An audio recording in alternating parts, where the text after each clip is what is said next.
Oh, we're live. Welcome back, Alan's Musical Journey. 2003. I'm in my late 30s. Why do I buy this? Why do I still like it? What's the story? Not Morning Glory. But why? What possessed me? Because this, you could argue, and people try to do this all the time. You know, oh, you're too old for that. You're too young for this. Too young can be relative.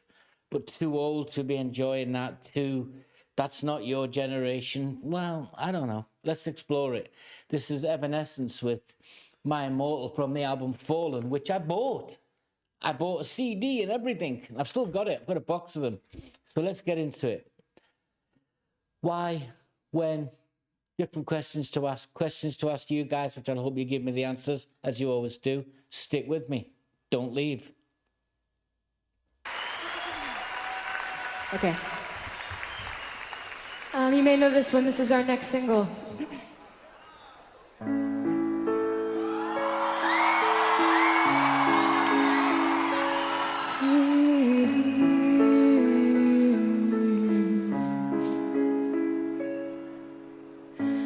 I'm so tired of being here, suppressed by all my childish fears. And if you have to leave, I wish that you would just leave, 'cause your presence still lingers here, and it won't leave me alone. These wounds won't seem to heal.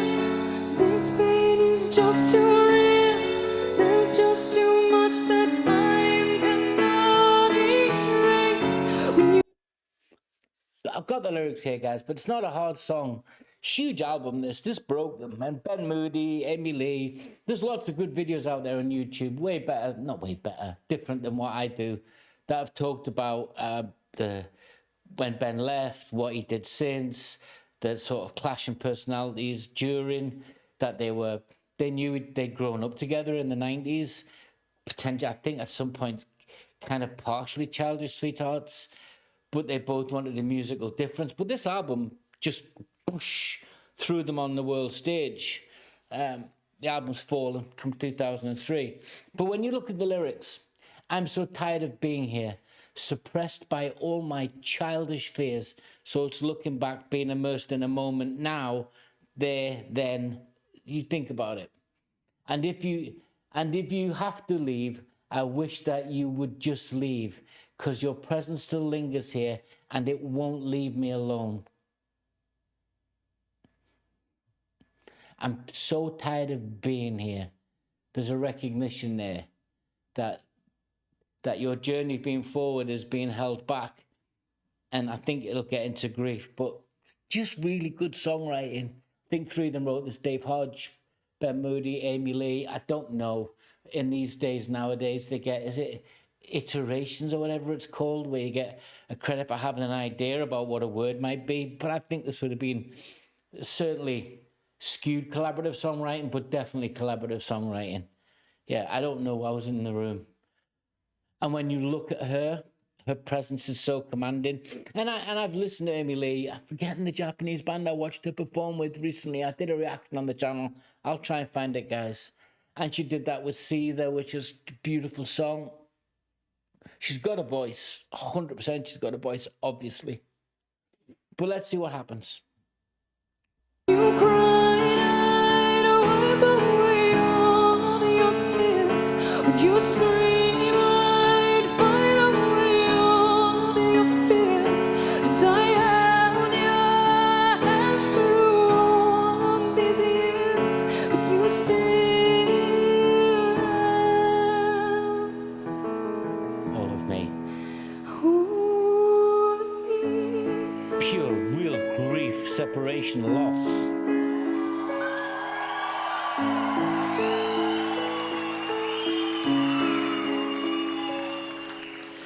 You used to captivate me by your resonating light.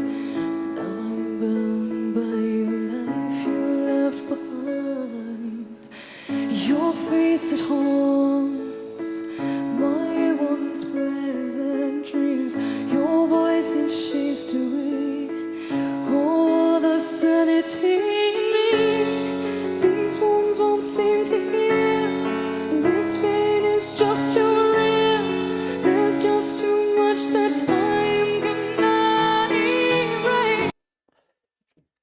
Absolutely.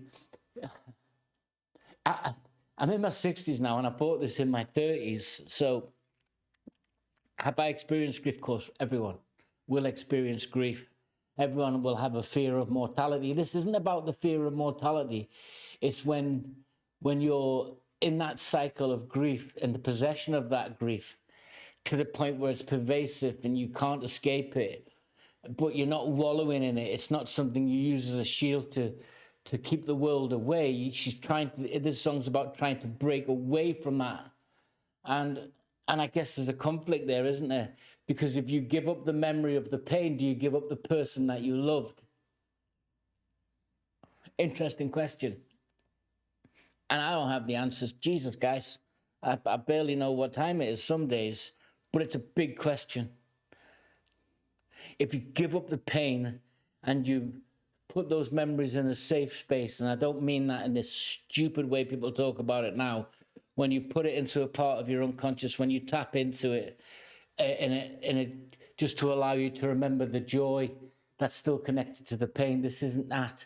She hints at it. Yeah, you used to captivate me by your resonating light. So she's still. The song is still. They're still talking about the moments of joy and deep, meaningful connection, but now it's trapped within this thing. Yeah, this thing. I watched the series the other day. Brilliant series, and it's Mr. In Between, where his brother, and no spoilers, but there's a moment where his brother talks about, this physics of when matter fades. He talks about when he's wanting to move on, and he says if you burn a piece of wood, the wood ceases to exist, but the ash is still there. And the ash is it still the wood that it was, or is it a different you? It's a big question, and I've kind of simplified it there and probably butchered it a bit.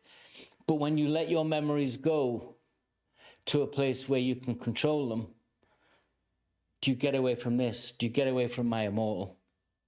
When you cried, I'd wipe away all of your tears. When you scream, I'd fight away all of your fears. And I held your hand through all of these years, but you still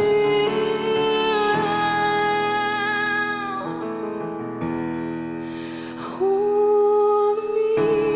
I've tried so hard to tell myself that you're gone, but though you're still with me, I've been alone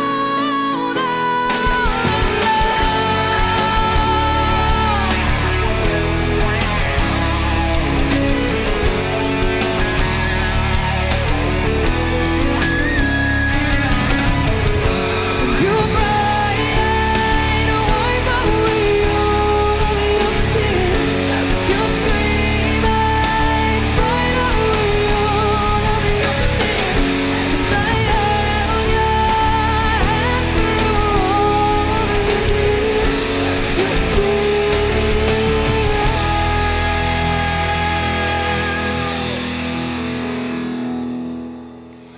hold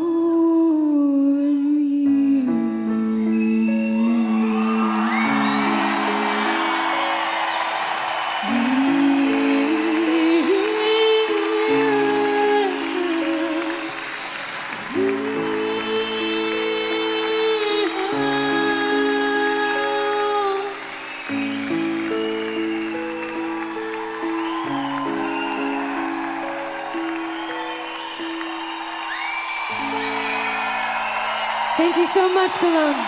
Thank you, Emily.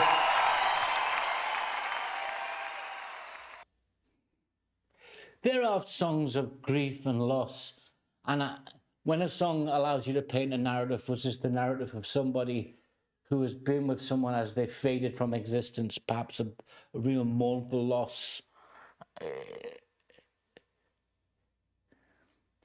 There's a poetic loss, and there's a grief. There's a poetry in the grief, and it's on that precipice for me where you are saying, "I need to say goodbye, but you'll still be my immortal."